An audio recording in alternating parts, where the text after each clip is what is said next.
Welcome everybody to the Frito and Willie show. You know you got your boy here, Frito representing, and we got my brother from another mother, your boy, Willie Mac Trill. Peep out Frito dusting off the old Miami Heat's cap he hasn't used since LeBron left. The back of the closet. Shout out to Jimmy Butler, though.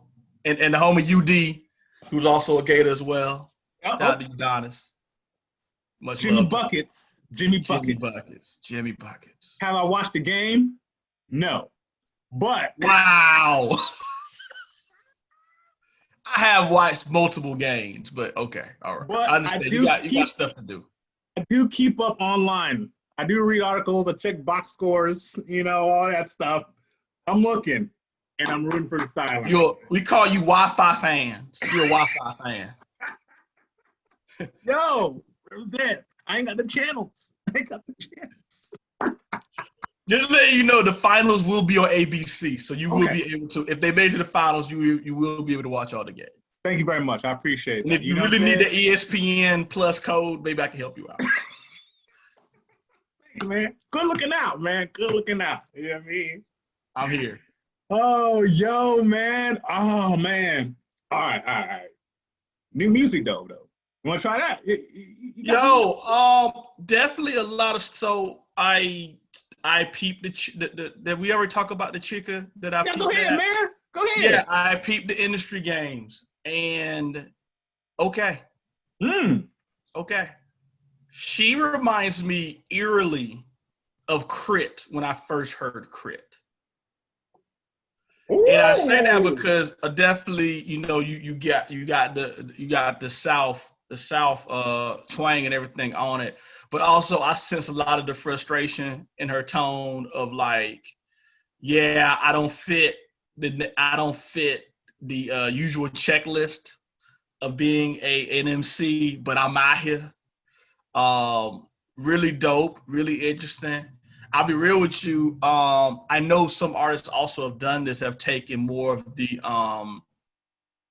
bisexual like type of lean of you know what I'm saying, and she definitely is a young lady who was attracted to the opposite sex.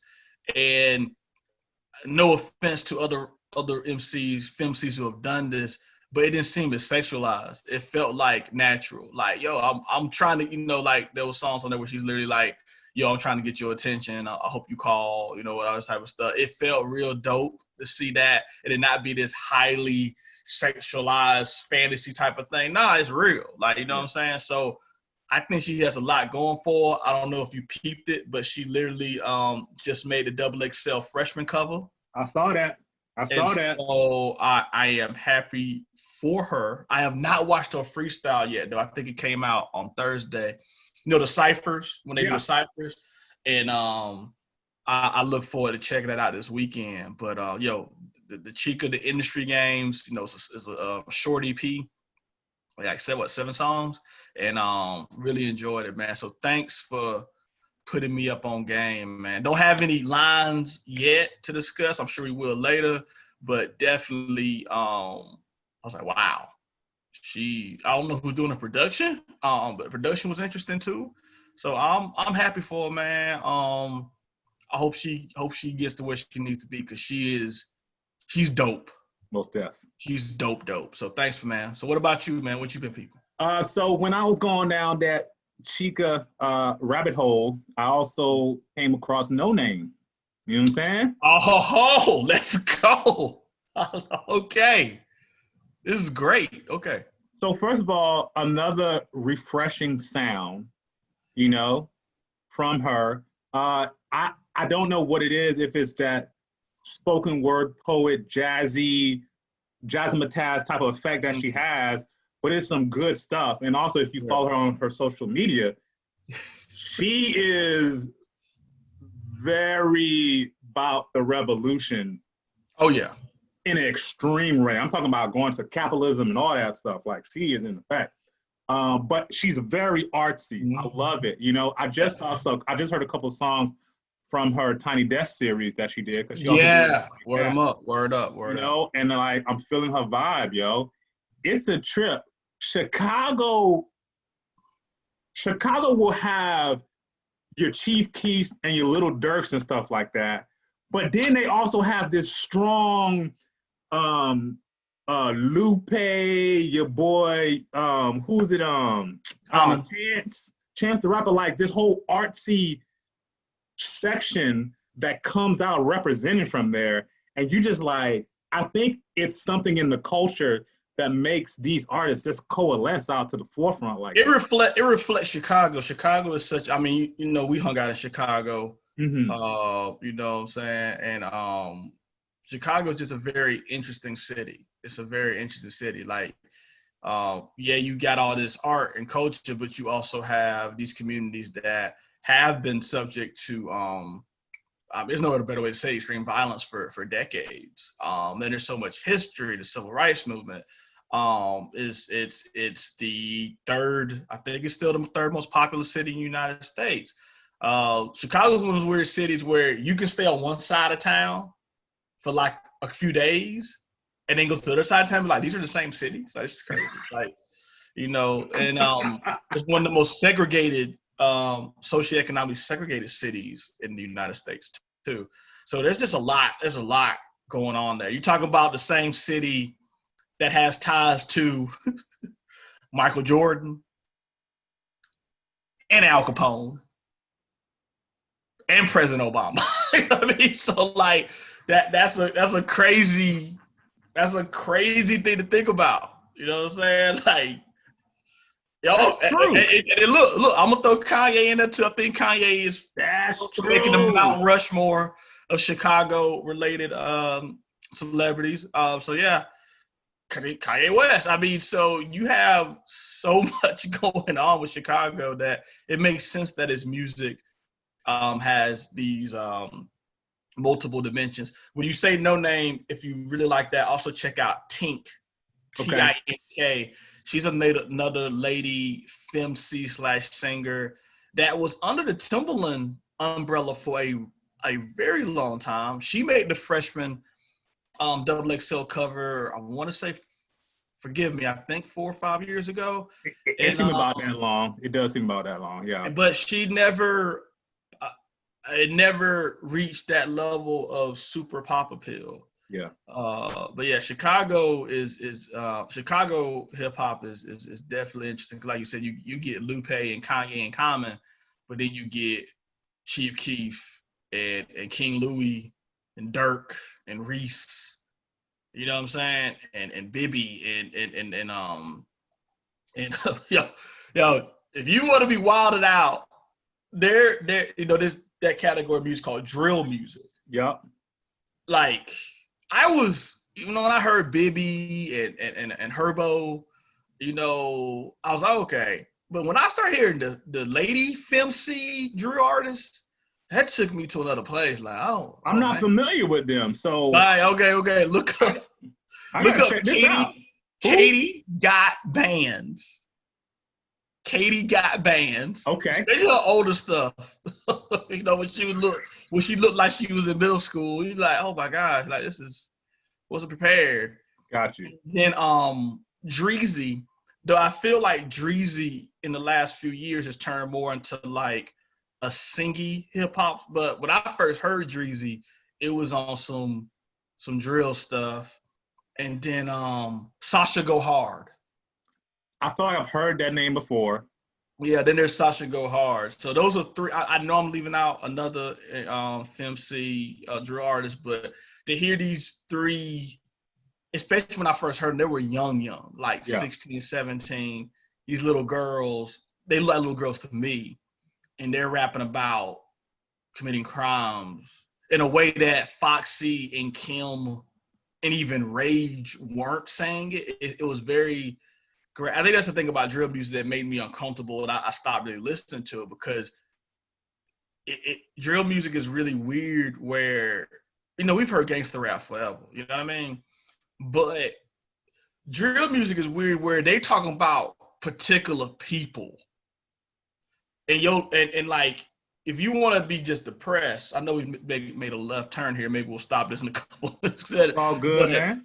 They literally rap about other rappers. And there's no better way to say this. There's a decent chance that one of those rappers may not make it out. Like, there are several, I'm not saying 3, 4, 5, I'm talking about several drill artists from Chicago in particular that have been murdered. A lot. One that really brings to mind, I'm sorry for drill fans if I get this totally wrong, was that there was a song, there was a rapper called Little JoJo. I don't think kid was 15 years old. And he made some rap songs dissing I'm not gonna name the drill artists because I don't want to make like I'm blaming them, because who knows, but he definitely was calling out some other drill artists. And I think he posted on Twitter or something that day, like, I'm outside if anybody got a problem with it. And he was murdered that day. And so this is a regular occurrence. Like, multiple drill artists have been murdered. And so it's a very unsafe form of music. And rappers like G Herbo, who was calling himself Lil Herb, he actually changed his name to G Herbo. He didn't really want to be associated with that level of drill music anymore. Yeah. And so, yeah, man. So people are naming particular neighborhoods, particular projects. Maybe I shouldn't say projects, but particular housing communities. And so it became very drill music in Chicago always seemed to be very personal to me. And that personal level of it made it very dangerous music. And so that's why I stopped. So everybody I just named, those are people who were making music 5-6 years ago. I don't know who the new drill artists are, because I honestly it wasn't entertaining. I'm like, I don't want to be a part of this. So I got you. Yeah. And I'm old. Maybe if I was 20, but you darn near 40s, like, I don't want to see this. This isn't cool. So you start to get more sensitive to the content that is in music as you get older. So I totally understand. There's some things I was listening to back then. Now it's like, I don't feel great about listening to this right now. No, this don't make me feel good. Yeah. Not at all. Not at all. But thank you very much for sharing the new music and stuff like that. Got a little bit into drill music. But this episode, what we're going to get into, Ruff Ryders. Oh, man, the double R. Wasn't it this? They were doing this. It was this symbol. Were they really? I don't remember that. They were doing this. I don't know. Yeah, we have a Ruff Ryders, man. A big part of our teenage going through college years was the Ruff Ryder movement, man. And they just did a document series on BET, which was very enjoyable. So if you guys have BET, or you know somebody with BET, or if you know how to really look for stuff on the internet, you know what I'm saying? Check it out. I haven't seen the documentary yet. I got to check it out. So that's still on my to-do list to check out the documentary. Cool. Because I definitely was enjoyable. I did learn some. So yeah, man. So I know you were a bigger New York head, I think, even than I was during this time. So what were your first experiences with? What was your first experience with Ruff Ryders, and how did you take on to it? So first of all, man, Ruff Ryders anthem took over the radio stations in Miami. It was played I can see that. Repeatedly, multiple times during the day. Like, stop, drop, shut them down, open up shop was like tow up the streets, and that's how I fell in love with it. And the whole aesthetic of it, with the fast bikes, with the four-wheelers, lifting it up and stuff like that. They personified just rebel, cool, like it was something different that we weren't seeing. Because at the time, you either had West Coast gang banging with the lowriders, you had Bad Boy with their flashings and stuff like that. But then you just came through with Ruff Ryders, who, in my teenage mindset, this was the street, New York streets personified in its true boldness. And man, we ate that junk up down in Miami. Was Miami's bike scene on that level? So I don't know if it was on that level. In my community, it was not. I don't know Okay. if outside of my community it was, Okay. but definitely, there wasn't like towns in Philadelphia or something like that where you got the bike riders Oh yeah. rolling all Philadelphia's a through. good, yeah. Down in Miami, where I was from, Little Haiti specifically, North Miami, stuff like that, you didn't see that type of action going on. You know what I mean? But just seeing it on TV, we gravitated to that, man. Like we saw that, and Ruff Ryders Anthem again. DMX just came through like a supernova, dog. Like He was, yeah. he took over our mindset. He took over the radio station. He took over videos and stuff like that, man. We ate it up. Loved it. Loved Ruff Ryders. You know what I mean? Okay. Eve was a starlet as well, stuff like that. Oh, EVE. Speaking of Philadelphia, yeah. So that's my first foray into them, man. And we just love them, man. How about yourself? So, and the documentary says this. I'm glad they said it. Okay. DMX and Jay-Z. So I'm about to might throw a little hate right here. It's gonna come off as hate. Come on. I'm gonna go ahead and put it out there. Okay. So it's dark and hell is high in the route. So the first time I heard DMX, let me go back. Okay. First time I heard DMX was on LL Cool J's 4321.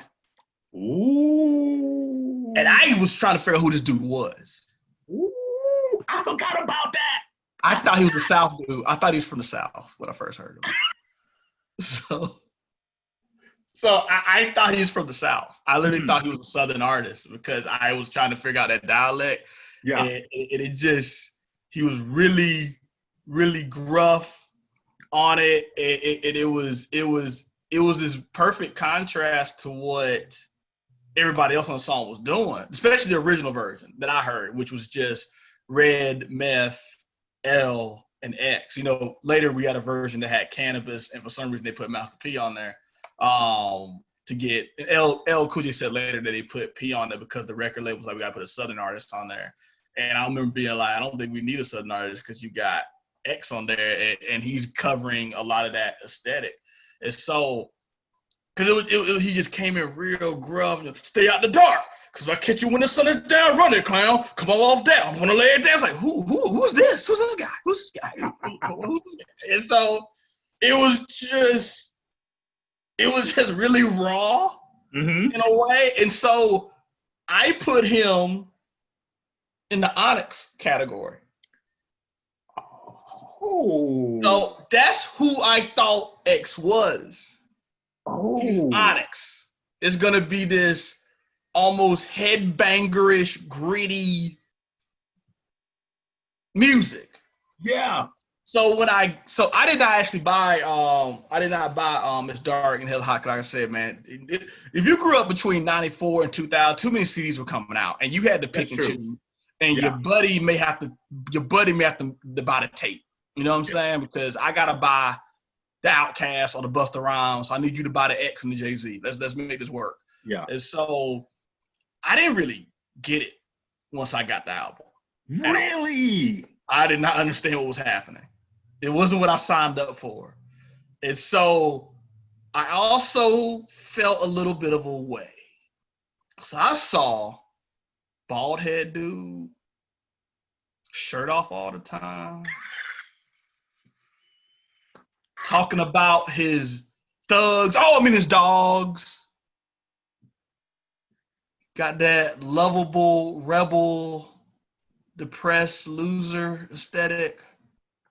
This dude trying to be Pac, and I don't appreciate it.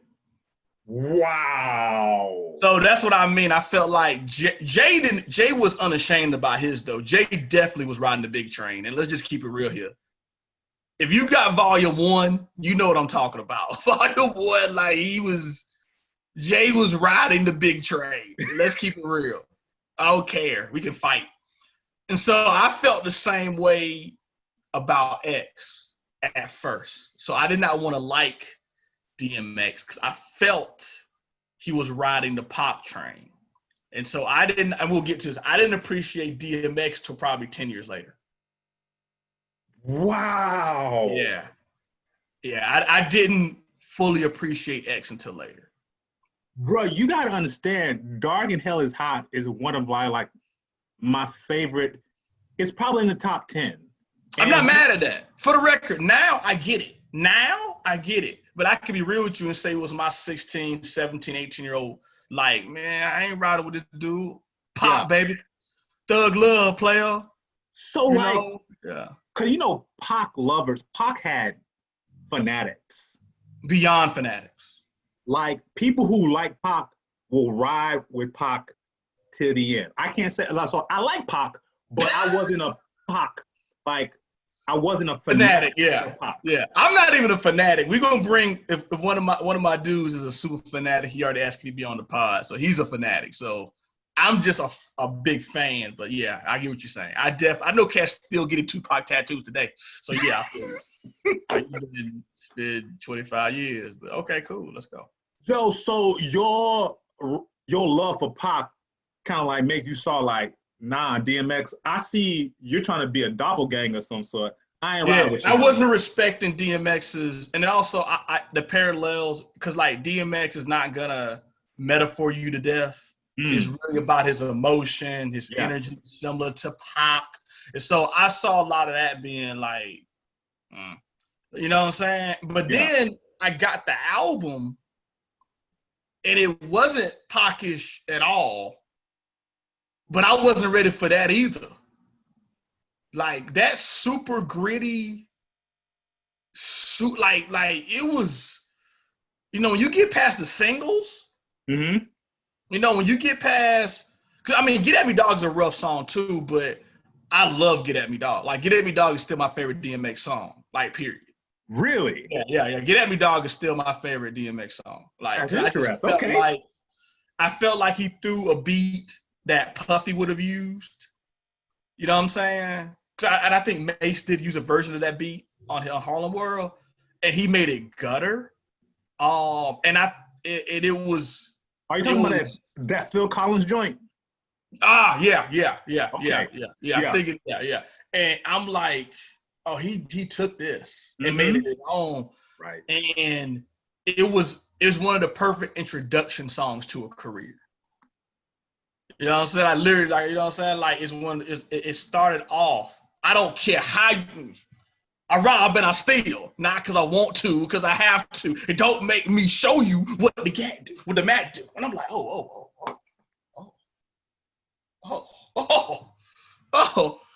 I let my mans and them stay pretty. I'ma stay shitty. You know what I'm saying? I'm like, oh.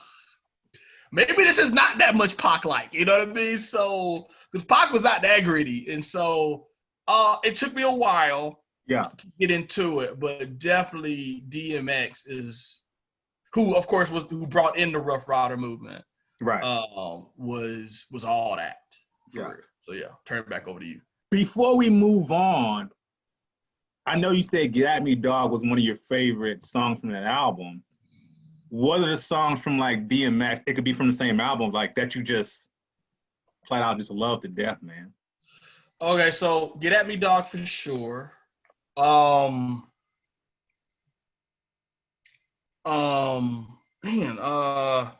trying to not do singles. I'm trying to think of singles. You know what? And it's okay. I didn't like it at the front. I didn't like it at the beginning, but as I got older, Damien from the same album for the storytelling of it all.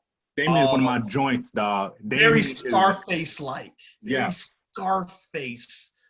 And that's what helped me like DMX more, was when I stopped getting out of my mind and comparing him to Pac and then comparing him to Face. Gotcha. Because I get Face's depression, grit, hopelessness thing going on.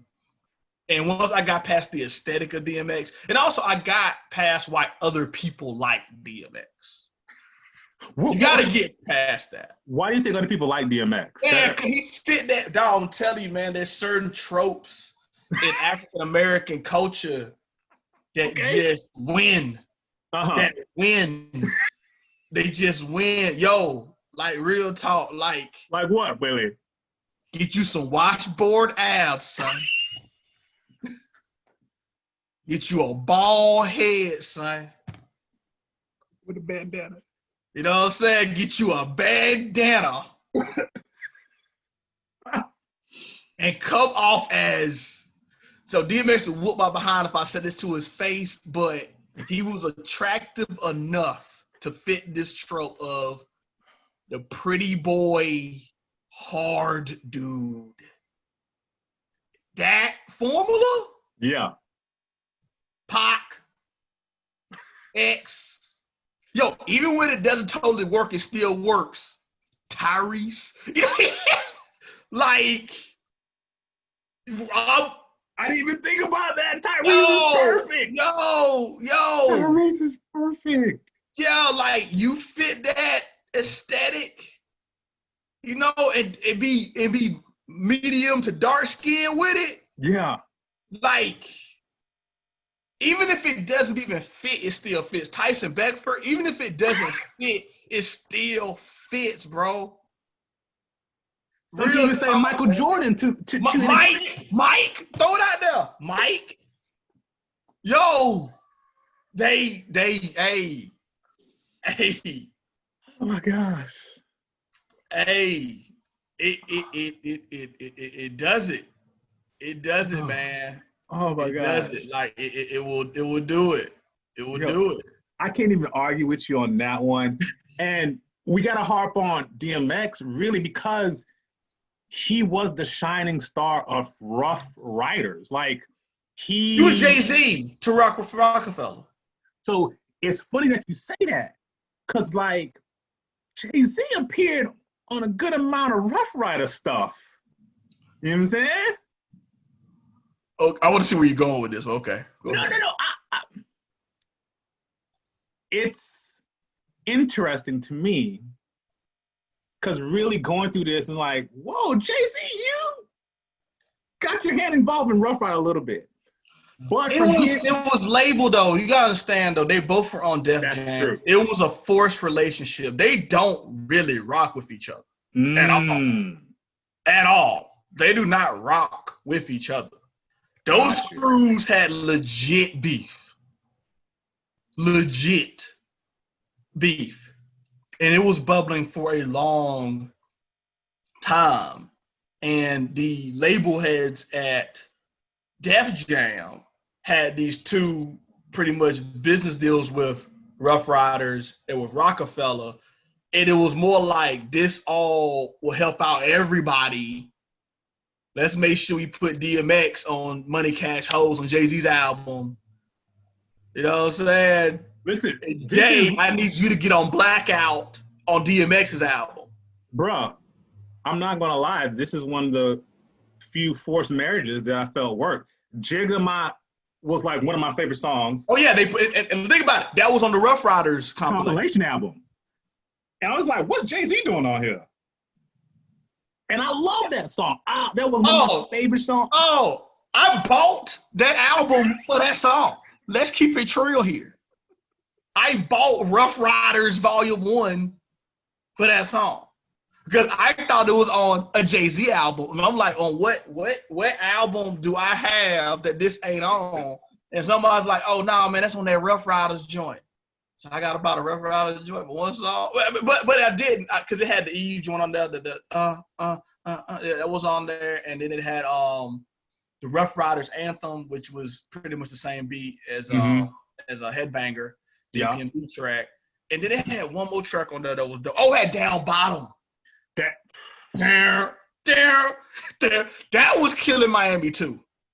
Y'all, when I came to Florida, cats like Huey, my boy Giovanni, my boy Gio, he was killing it. That was his ringtone or something. Even when he ended up getting the Nokia, y'all love Down Bottom. The original version though, with Juvenile, not the one with young. What was his name? Young One or something like that? Or Young One, yeah. See, there you go. Yeah. So here's the thing, too. I thought Dragon was going to be the next big star of Ruff Ryders. I really thought please that. Get into this. Okay, go ahead. Yeah, from in the singles that he was appearing on, Down Bottom was one of them. There was another popular singer, there were like two singles that he appeared on, where like his flow. Oh, he was on a DMX track that was dope. Yeah. I'm gonna sing it wrong, but none of y'all did right for me. Can't none of y'all did right. He was on that joint. And you just don't And care. they shot that in Miami, I think. That Probably video did. was Yes, Miami I video. think so. Don't quote me on that. But like, yeah. So for me, I thought he was kind of like, not to say that he had the same energy as DMX, but he came as a comment at least. You know what I'm saying? You That thought he was was gonna be like, Shield the Shocker. right. Exactly. So I was so disappointed in his career because I thought like, all right, homie, here you coming through blasting on these tracks. And I was like, oh, wow, Dragon is going to be the next big star of him. He's going to come with it, with his staccato flow, you know what I'm saying, with his like analogies and stuff like that, his metaphors.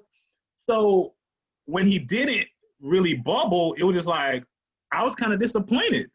But just like you said, Down Bottom, that's how huge Down Bottom was in Miami. Because I had that thought, you know? Yeah. See, man, I wish I could remember if I ever thought Dragon was gonna be big. But I mentioned Silk the Shocker for a particular reason. I felt like his stop and go flow and stuff. Mm-hmm. I found it interesting that people who like Dragon and like Silk. I like why you like Dragon but you don't like Silk? Okay, that's cool. But I don't know. I feel like watch the documentary series. Maybe we'll revisit this on a quick video later, you know, after you watch it. But I felt like they was so. Okay. So DMX was money. Yes. Money on money. All right. Eve was money too. Eve was money. She was super money. And Eve was incredible because she made no diss to Kim and Fox, who we always got to give respect to. But in a similar way, but not similar way. You know how Missy created a lane for herself by being eccentric and eclectic and all this type of things. Eve was making songs about domestic abuse. Word, son. I was thinking about and that resonated heavy with my crew. Oh. With a lot of the girls I was riding with, they were riding with Eve for real. Because they were like, this is stuff my girlfriend going through. This stuff my mother went through. And so Eve really fit that. Because at first, I thought she was going to be highly sexualized. You know what I'm saying? Because she's riding with this type of crew of dudes. Right. And for her to be exactly what she should have been during a very important time in the start of women, like I said, like Fox and Kim, they dope, man, but you knew what you were getting with Fox and Kim. I'm just gonna keep it real with you. Like Eve definitely gave you a lot of the sex, the real sexiness and all that, and the party jams and all that. But like when Love Is Blind came out and a lot of those type of songs came out where she really was like talking about what it's like to be a young lady trying to find your way, it was like really refreshing to keep it real with you. So, and part of me wonders, and I need to do a little bit more digging of history on her, were those records, which are great records, and like The Love Is Blind and what you want to talk about, like the domestic abuse and I want a boyfriend type stuff, like yeah. I wonder, was that from her? And I don't know. I'm just asking these questions. According to the docuseries, it was. Okay, got you. They say they gave her a lot of control.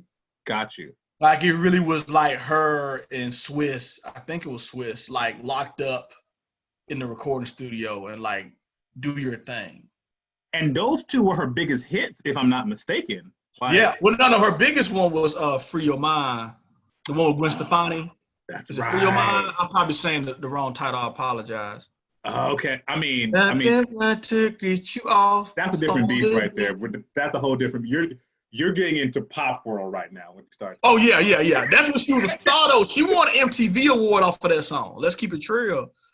Like, wow, yeah. Once you start getting, that's a whole different. That's when you start getting the barbershop roles. Eve had her own sitcom. Let's keep it real. It didn't last. Eve had her own sitcom. Eve was a star. Listen, Eve made some noise. Super noise. Yeah. Like in some ways, she eclipsed what Foxy and Kim did. Agreed. Like, I can see that. She got into movies. She had a TV show. There's no Foxy little. You know what? Let me kid you. Lil Kim did get a recent reality show on VH1, but I'm saying like in the 2000s, Eve had a sitcom, and it was called Eve. She was the star of that sitcom. Crazy. I did not watch it because it was during my college years where I wasn't really focused on TV watching like that. Well, this was Dave Chappelle's show. That's all I watched. Chappelle, baby. I didn't watch any sitcoms. Oh my God. But Eve, she was versatile, man. Super versatile. Super versatile. So she fit that component of Ruff Ryders. Yeah. So I think the next people we need to talk about, I can't believe we've waited this long to talk about now, is the Locks. The Locks, they started off at Bad Boy. Yes. And I can't believe we just said this, but also one of the first time we heard DMX was on Money, Power, Respect. And he stole that song too. But I forgot about that song. You're right. Yeah. He stole that song too, man. Excellent. Hold on. Do you remember this song? Grand Finale. Oh, off the Belly soundtrack? I think it was off the Belly soundtrack. Yeah, it was him, John, Nas. Yes. And was it Method? I think it was Method Man too on that one. Yeah, because all of them were in the movie except Ja. They let Ja get on the track. Shout out to Ja. Let's not act like Ja wasn't the star. I don't think we have enough material to do a Murder Inc. episode, but I'm always laughing at cats and be laughing at Ja Rule, and I'm like, I know you. I remember you in the club dancing to Always on Time. That was you. Ja Rule and Murder Inc. ruled the rap world. The rap radio world. The rap radio world. Got you. yes, pardon me. The rap radio. No, I mean, that's world. still big, but I'm just saying the rap radio world. Like, I'll keep it real with you. Like, if I would have jumped in your car and you had on Love is Pain or Pain is Love, I probably would have stared at you funny. Like, what are you doing?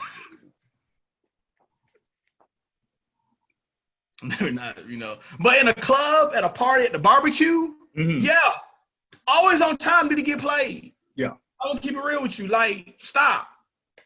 It needs to get played. I mean, Shots and Foolish needs to get played. Let's just go for it. Did he perfect the R&B rapper single? No, because 50 Cent stole the formula from it and made it better. Ooh, you're right. Washboard abs. Bald head. Woo! I'm not playing with y'all, bro. How did I leave out Ja Rule? Oh no, I was just thinking the same thing. How did we leave out Ja Rule? Look, y'all can say what y'all want. That's a formula. If I had a young man rapping right now, I'd be like, yo, I need you to get in the gym. I need you to get them clippers. Stop all the carbs. Stop eating carbs. Stop all the carbs. Straight keto. Get you some clippers. Oh my gosh. You're gonna be big. How tall are you? We gonna be huge. These cats be like 5'8", 5'9" doing it. You 6 feet. Oh, you gonna make it. It's over with. You get some of that Tyson Beckford, Tommy Hilfiger modeling money. But we laughing, but it's real. Oh my God. But even Jeezy working out. You see Jeezy lately? Jeezy got the. But yeah, back to the Locks. The Locks are interesting rap group to me because they check so many boxes and they still have a career. I'm very happy for them. But I sort of put them in a category because of what they were doing with Bad Boy, and to see them literally get out of that contract, even though they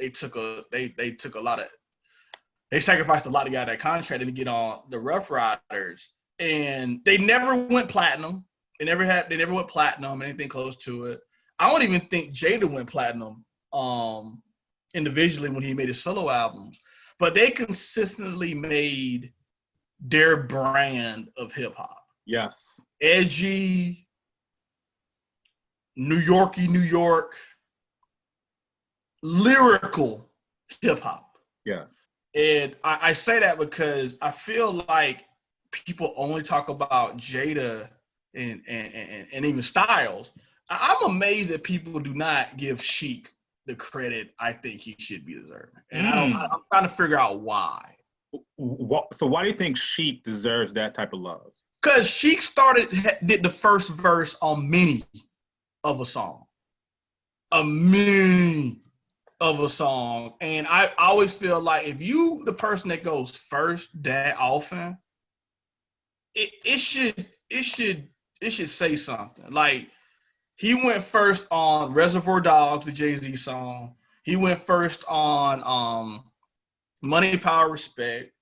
He went first on Ride or Die from the Ruff Ryders compilation. And a lot of times, like his verse was just, it was great. It was really good. I think he went first on Last Day off the Biggie album, which is the first time I heard the Locks. Well, why do you think going first means so much, though? Because you're setting the tone of a song.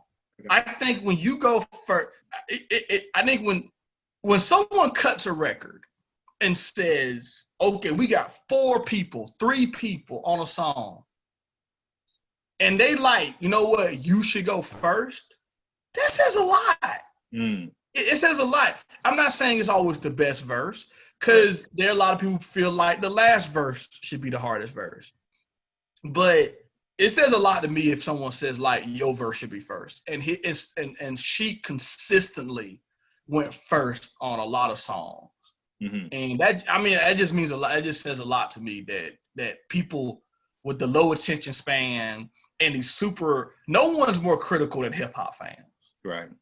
You know what I'm saying? Like, when the last time you heard someone who's really into pop music or really into something really be that critical of someone's verse or you know what I'm saying? It'd be like, but like I've sat here with you and been like, yeah, that wasn't even the right word, cuz, you know what I'm saying? That's not how I would have done it. You know what I'm saying? Like, we're super critical. And so when you got 3 or 4 people, when you live in the world of the fast forward button, where even if I like the song, I can fast forward you. The fact that it's like, oh man, let me let this cat go first continuously says a lot. Sheik is a very underrated MC. You know, it probably could be one of those things like he'll get you on base, but okay, I can see that. You know what I'm saying? Like, because I don't have a lot of Locks album knowledge in my head, but I can always remember Jada always stealing the show in Locks. No, Jada's the best MC out of the bunch. You know what I'm saying? Jada's the best MC out of the bunch. But I'm saying that, like, I think people, the fact that she does never get, it's like people like, oh yeah, Jada and Styles. And I'm like, they got a third dude in the group. But what's funny was that I've seen an interview with Jada when he talked about the composition of the group, and I never saw it this way, and I don't think I'm the one to speak on this way. Jada, they saw themselves as Styles was going to be the super street one out of them, which I think is very much confirmed. Jada may be the more thoughtful, witty guy, confirmed. Yeah. Sheik played the role of the tough guy that the women would like more. And I never have heard that from a lady, so I can't confirm that. But when I started going back recently, I was like, I can see this. Sheik was the more laid back, sort of cool dude. You know what I'm saying? And like, he was the most physically imposing out of the 3 of them. Okay. Like, if you want to have a good laugh, this is not lyric, but I'm telling you, one of the funniest things you can find of storytelling is the time the Locks considered, as they call it, poking Mike Tyson. I'll do a very quick summary of it all. But they were at some event. Sounds like it was an award show. And they were with Eve. And they said that the OGs, so D and Wah, the guys who ran Ruff Ryders, they were like, I guess, ahead or probably went in or whatever. So it was literally the Locks cats and probably they're like, they entourage cats and Eve. And Tyson, I think this is like still mid 2000s because I think they called it Lennox Lewis era. Mike Tyson was like, Eve, I'd F the heck out of you, Eve. You know what I'm saying? And Styles and Jada said that, like, Styles is so funny. Styles like, I'm supposed to be hard now, but I'm gonna keep it real with you. I wasn't hard that day. Like, he was like, yo, Mike, chill, dog, chill. So Noriega was like, but when you like chill, he's like, nah, I'm gonna keep it real with you. I was like, chill, you know what I'm saying? Chill, Mike, chill. And that they thought he got to a level of being so, and they felt they had to represent for Eve. So they were like, man, we might have to poke Mike, you know what I'm saying? So this is real funny because I think back a lot of their stuff. They always talk about poking people, or they talking about the Hawk and all this type of stuff. They're talking about knives. I didn't know they carried knives everywhere. But they were saying that they were nominated Sheik to be the one to initially approach Mike because he was the biggest one. Smart move. I think I never noticed how much he was the bigger, taller, girthier guy. Right. And they said that often, because I just see Sheik as the quiet, cool one, but they were like, yo, when stuff had to get handled, a lot of times Sheik needed to be involved because he had the hands. And so it made sense learn that about the group. But the Locks are very, very talented trio of MCs. And no, they may never got the pop appeal. Yeah. But very consistent MCs. Like, I know what I'm gonna get when I get a Locks album. Yeah. I wish they had a classic under their belt. I wish Jada had a classic under his belt. But still though, very consistent MCs. And I've seen them live. They still are still very talented, still have a lot of energy. So so the Locks are a beyond quality hip hop trio. Yeah. Like they always have loyal fans. Their fans are loyal. People who love the Locks ride with them. I'm ready to fight you about the Locks. They had that crew. You got like Mobb Deep, yeah. MOP, the Locks. Yo, they need to make that. Well, they can't now, right? Is everybody still around? Nah, because of course, Prodigy's not here. But that group. I'm probably leaving out some crew. Gangstar, even though Gangstar is not as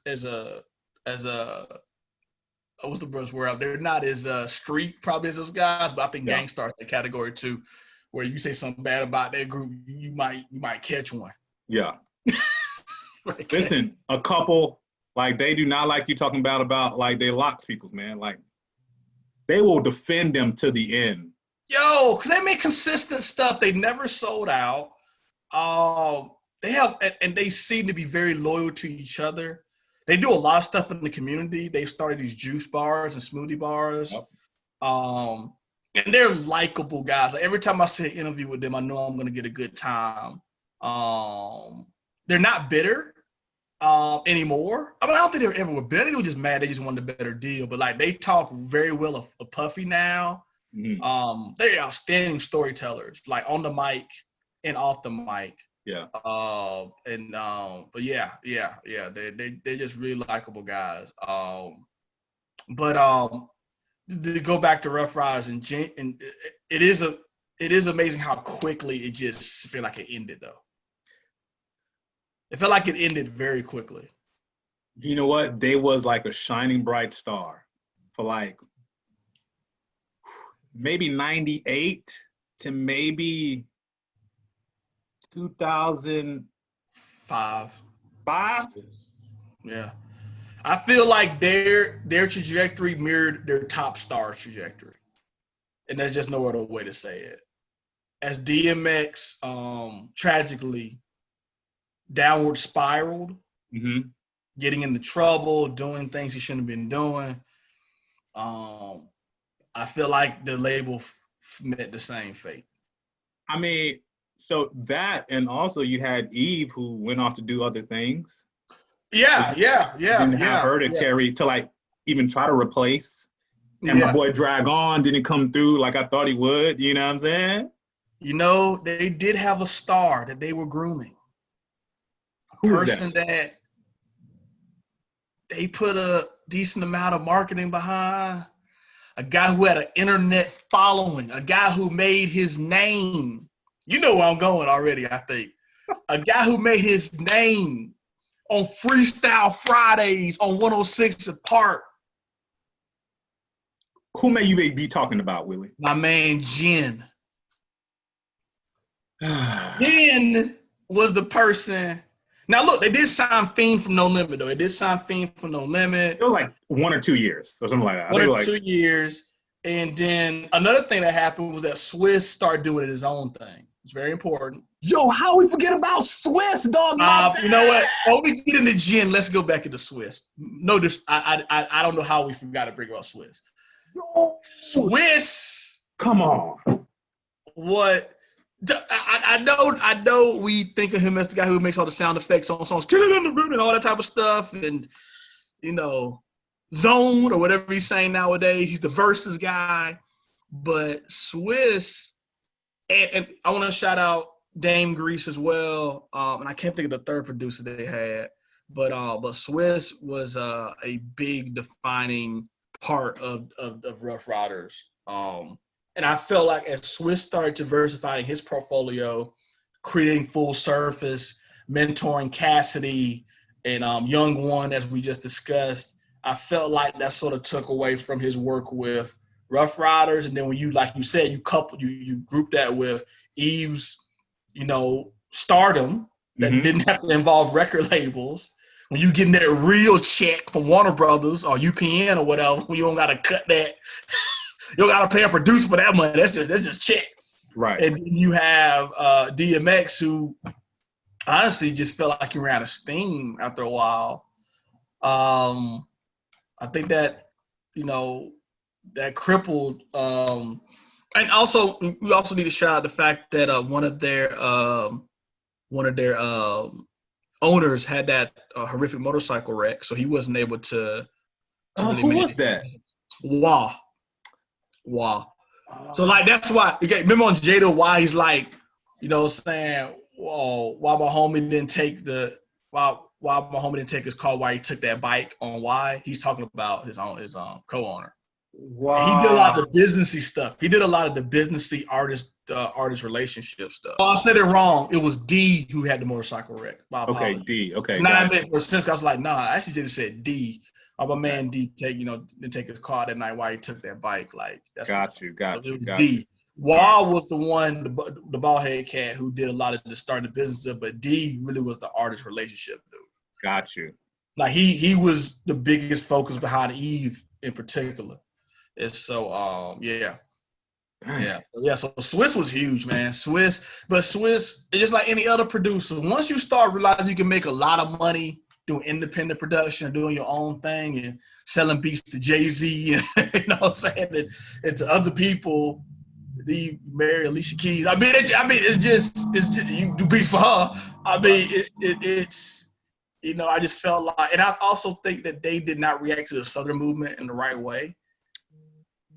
You know what I'm saying? Like they didn't really. They got Fiend, but Fiend would tell you like he did like a couple of things. And it just ran out. But let's get back into Jen real quick and give Jen proper respect.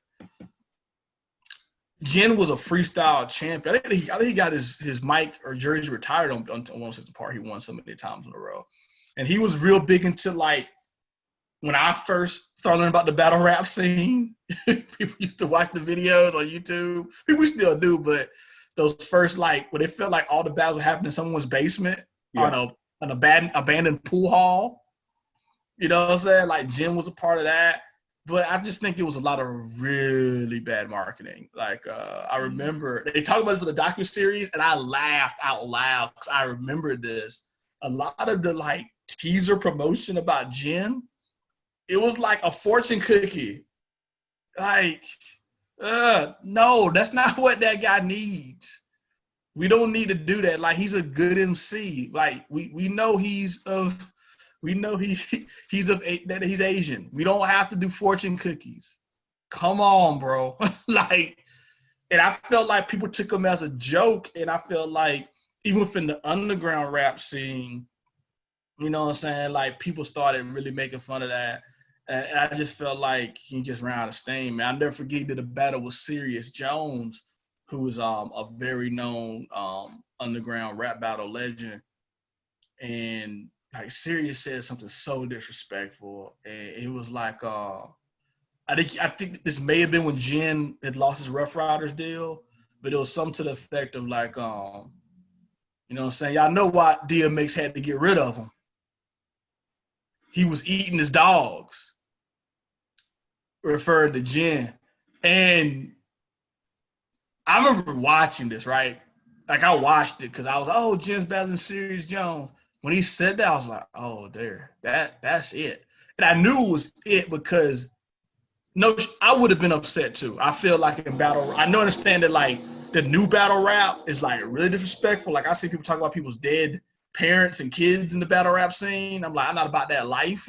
I don't think this is, you know, but to see it then was a little odd. And so like Jen is like highly emotional, he's, you know, and his next battle raps are like, you're racist and all this type of stuff. And I'm like, it's not going to win over the crowd here because this is not something that most of this crowd in this room can even relate to. You know what I'm saying? So, yeah, man. So that was Jen. And so, and then after that, I don't really remember anybody other than that they put a lot of work into. Yeah. Because Young One was on Full Surface. Cassidy was on Full Surface, which was Swiss's. Now, Swiss put a lot of work into Young One and Cassidy. A lot of work. In the Cassidy especially, that just never got to where it needed to be either. Yeah. But yeah, man, before you knew it was like Ruff Ryders is not. I didn't know that I didn't know the label went defunct. I didn't know that the label went defunct. Now they're like coming back, like some type of, which is pretty much like the owner's kids. You know what I mean? But I hear DMX is making a new album, but I still don't understand if that's on Ruff Ryders or Full Surface or independent. Right. I don't know, but X always been saying he got an album coming out forever. You know, that's what X does. So yeah, man. So that's Ruff Ryders for me, like really consistent street grimy music. And I just think that when the South started really bubbling up in the mid 2000s. When I mean the South that wasn't Outkast, and right. The South that wasn't Scarface and Ghetto Boys, and now because South was been bubbling forever. But when they hit like mainstream, back when pretty much when I say this, I'm really talking about Tip, Gucci, Ross, Jeezy, Waka. You know what I'm saying? Scrappy, even that new wave. Shout out Paul Wall, like that next generation, Chameleonaire, that new generation of Trina, that newer generation of Southern hip hop. I just think that the Ruff Ryders did not adjust. Yeah, I hear you.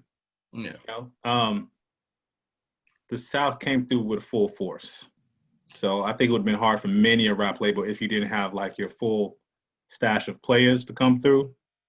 Would have been hard to survive during that time. Yeah, I totally agree. And I mean, I'm trying to think back on what labels really. I mean, you saw Bad Boy scoop up Young Jock. You saw Bad Boy try to get Young Jeezy, you know, settle for him being in Boys in the Hood, where they did get Gorilla Zoe. And so, yeah, you're right. Like, so I'm trying to think about Death Row was pretty much gone by then. Cash Money is Southern anyway. I'm trying to Rockefeller, think about, you know, but you still had Jay-Z. So yeah, and that's the thing. Jay-Z wasn't getting into trouble and wasn't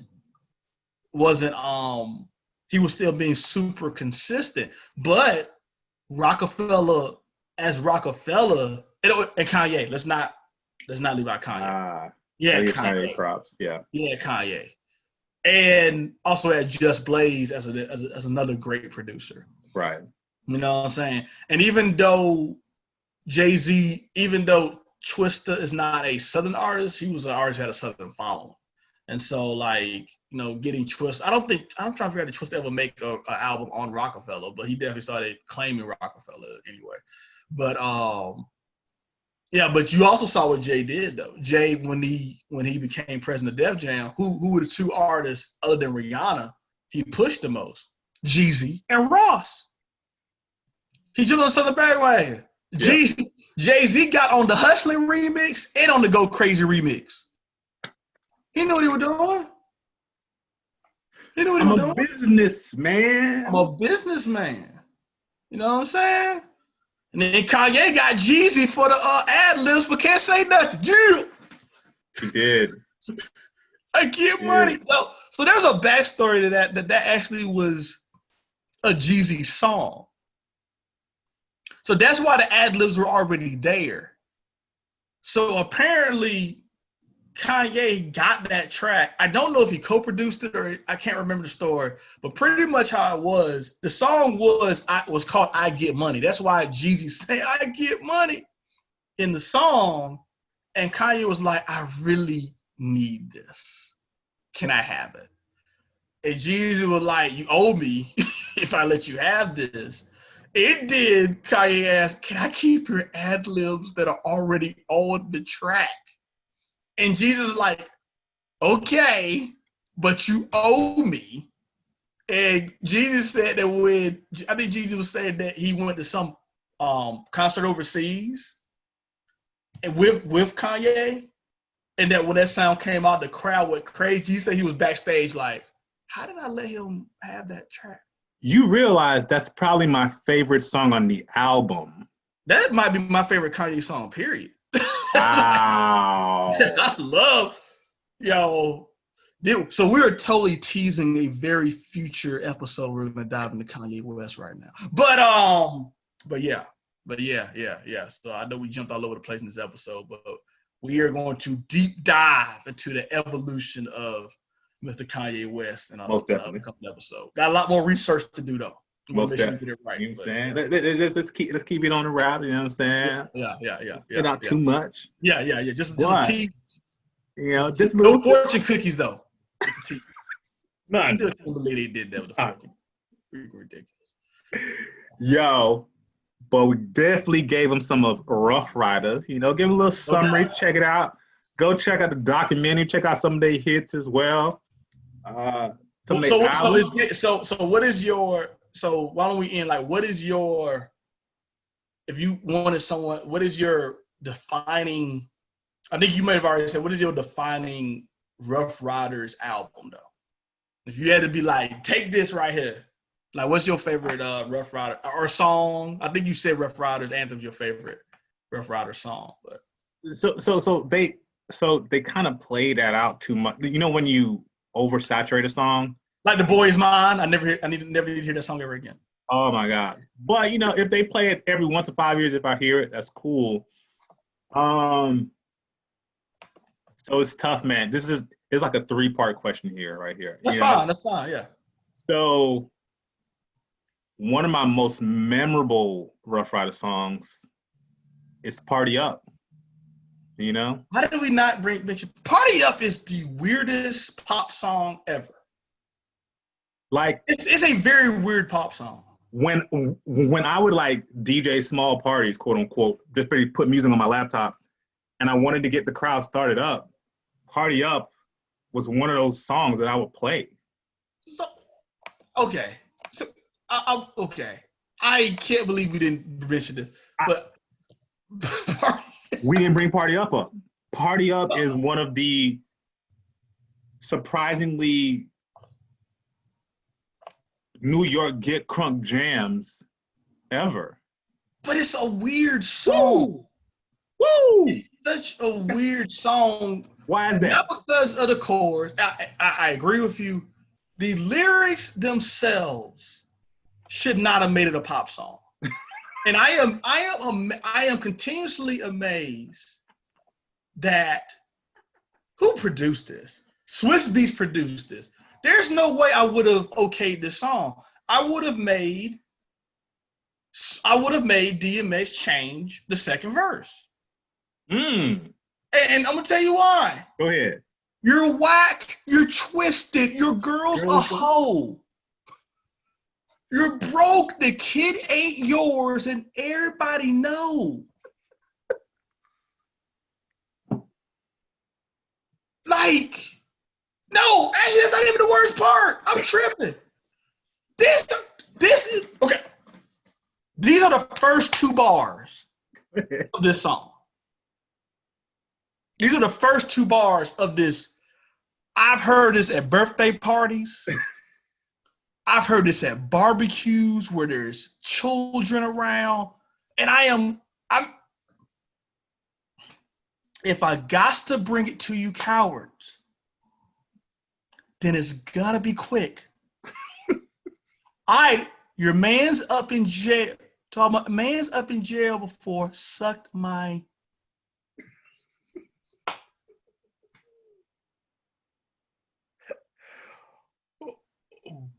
But you forgot Okay, so no, Frito. There's no but. Whoa, no. You forgot one of the best lines of the song. Be like, so I love my baby mother. I never let her go. Like, that's one of the most classic lines of that song. No, that's funny. That's funny. But talking about that when I was locked up in the penitentiary, I received fellatio from other men. How? I'll keep it real with you, man. And for the record, like we at the Frito, Willie and Frito show, at the Frito and Willie show, we are very respectful in all lifestyles and all choices. So that's not what we're saying here. It's not. That's not what we're getting at. It's the fact this is a pop song, and literally in the first line we talking about fellatio, especially back then. And it's talking about jailhouse fellatio. Back then, especially, yes. Jailhouse. Yes. Fellatio. And this was just talking about him and some, like, whatever. But you talking about in the jail. You talking about some Oz shit. You see Oz? They're talking about some Oz stuff. Like, this is, I am still amazed it's a pop song. Every time I hear it play at a barbecue and I see people, I'm like, y'all, no one listen to the lyrics because that is wild. People do not listen to the lyrics. Like, yeah, the baby mama's thing is funny to me. You know what I'm saying? But calling saying the kid's not yours and all that, I thought that was a little rough. But the first 2 lines of the song are just, wow. Yeah. DMX, ladies and gentlemen. Yeah. Jay-Z couldn't have wrote that line. He was, it didn't fit his aesthetic. It didn't fit. Yeah, that's what I'm saying. DMX fit a very great aesthetic of the cousin they always go to jail. Know that cousin that you keep having barbecues for? What they got to do? Hey, man, hey, Earl home. He like, when did Earl go back? Earl home, y'all. He gonna get his life together this time. And that literally was DMX, though. That literally was his life. Yeah. Like, he was this guy who just kept getting in trouble. Though at the same time, like, if you know anything about his story, a lot of pain there. He was abandoned by his mother and father. Yeah. Homeless at continuous parts of his life. Has had, I think it's fair to say, probably a 35 year battle with drug abuse. Now, I'm not talking about weed. You know, I'm talking about crack. You know what I'm saying? So, I mean, dude has been super tormented through his life. And every time I see him, like I saw him on the verse with Snoop, I ain't gonna lie, that made my day to see that he was smiling, joking, having a good time. He was a good time, yep. Freestyling. And shout out to Snoop. Snoop has his flaws, man, but like Snoop was perfect. Snoop was the perfect person to do that with DMX. Yeah. Because Snoop came from a situation where he cared about DMX. He knew that DMX needed breaks. He knew that, you know what I'm saying, DMX might have needed some coaching throughout some of it. And Snoop was the perfect co-host, the perfect person to do that be with. And I still say that if Snoop wanted to, Snoop could have demolished the battle. And he didn't. He made it fun. Snoop didn't do any pop hits. He didn't throw no Justin Timberlake out there. You know what I'm saying? Which would have been hard to beat. He played similar songs to DMX's catalog, and it was very fun to watch. So shout out to Snoop. And shout out to X. Most deaf. Yeah. Most deaf. Yeah. All right. Yo. I think we covered a lot. Yeah, Well, man, we good. One last thing that you said defined the Ruff Ryders Mm-hmm. is Swiss Beats horns. Oh yeah. Those horns. Like you heard those horns and you just like, that's Ruff Ryders right there. Yeah. You know it's Swiss, but then you just like, okay. Yeah, Ruff Ryders are coming. Yeah. That's word. You know? Swiss is on. Shout out to Swiss as well, man. Still Yeah. doing it. So I'll leave it at that. I want to thank everybody for joining the Frito and Willie show. We appreciate all of y'all for listening, watching, whatever you may be. We want to say continue to follow, subscribe, all that jazz. We're on all social media sites. It's somewhere popping up on the screen. Follow us at Frito and Willie. You know where we be out. And with that, we out. Peace.